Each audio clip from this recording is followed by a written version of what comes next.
Hello and welcome back to everyone, Recipe and another edition of Rampage Out of 10. And yeah, big episode of Rampage this week because of course it is Rampage Grand Slam. I think it's the only time we get 2 hours of AEW Rampage.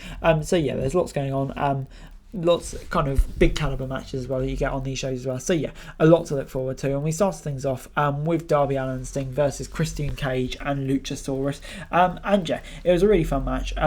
Nick Wayne was at ringside to keep an eye on Cage. He actually got started before the bell, but once the ref officially started the match, Sting and Allin were firmly in control for the first couple of minutes. There was a relatively chaotic match until shortly before the commercial break. Once they started making tags and obeying rules, Cage and Luchasaurus started to dominate. So overall, this was a fun match. They did a good job of keeping the storyline going without feeling like it was meant to be a definitive ending. Sting and Allin hit a fun combination coffin drop and scorpion death drop on Luchasaurus, but it was Allin pinning Cage with jackknife that scored the win for his team. So yeah, it gets 7 out of 10 from me. I thought they did a decent job of it. So the babyfaces get the win. Christian Cage can be angry. His partner, maybe that could be the storyline we go in, but who knows. But I thought, yeah, it's a fun, fast-paced start to the show. Before it's time for Cassidy, Statlander and Hook versus Parker, Maynard and Anna JAS. Mixed trios action, we don't get it often, but I thought, yeah, this was a good one.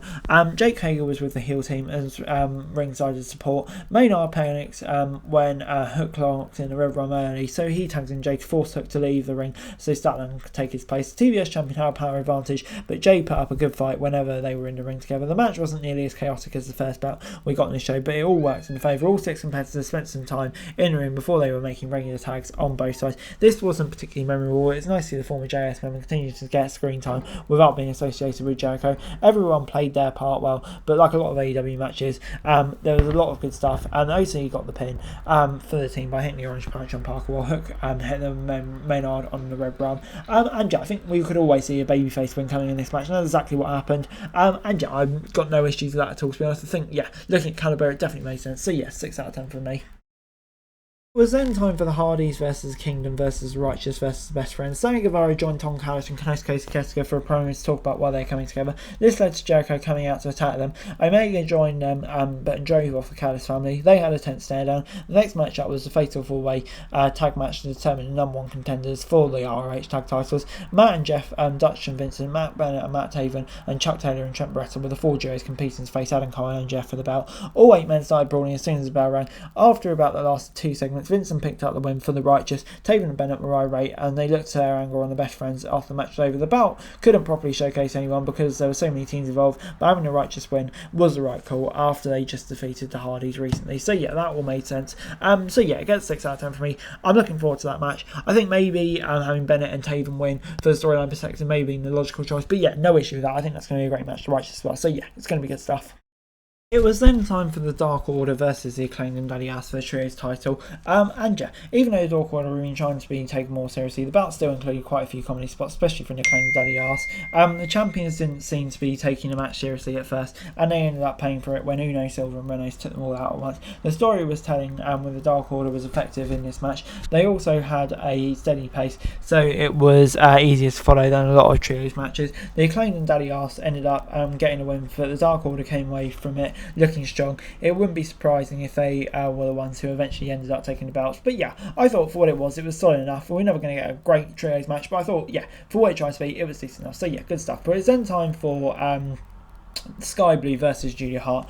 They met for a singles match, and both of them, this is a big opportunity. Grand Slam is one of the biggest episodes of TV, so to get a singles match on the card, put the spotlight on both of them. Hart grabbed Blue and whispered something into her ear before slapping her across the face. From that moment forward, they were aggressive as pos. This might have been one of the most physical matches in the entire show. They were laying in their strikes and made sure everything had the right balance between the rough and the smooth. Hart was able to secure the victory by making Blue tap out, but she wasn't done there. She put Blue in the hold until Willow Nightingale made the save. So yeah, this gets 6 out of 10 from me. I thought it was decent enough. Put Hart over as well. I think they're building up there as well, which I'm definitely a fan of.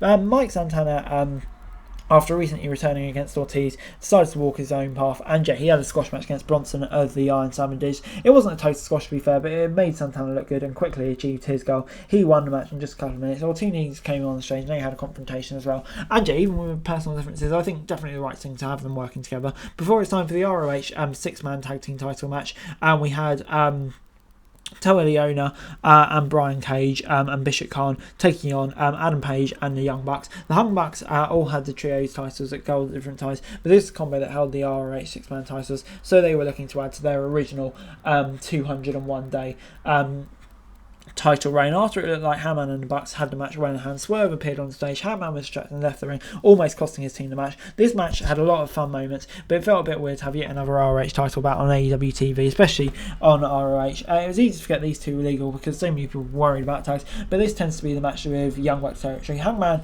was able to get the win for his team and to reclaim the six-man title held in 2017, and the show ended with the end celebrating as the entrance music played. So yeah, this gets a 7 out of 10 for me. Kind of a nice throwback if you were into ROH in these days. Personally, I wasn't, but still I could sense a big deal with 3 established AEW stars winning about like that. So yeah, I think that's good stuff as well. Gets a 7 out of 10 for me. I really enjoyed it. Good stuff. Overall, Rampage this week gets a 6 out of 10 from me. I thought, yeah, a solid episode of Rampage this week, I have to say. Lots going on, of course, with everything, all the big matches, kind of a special 2-hour edition, big new champions to close off the show.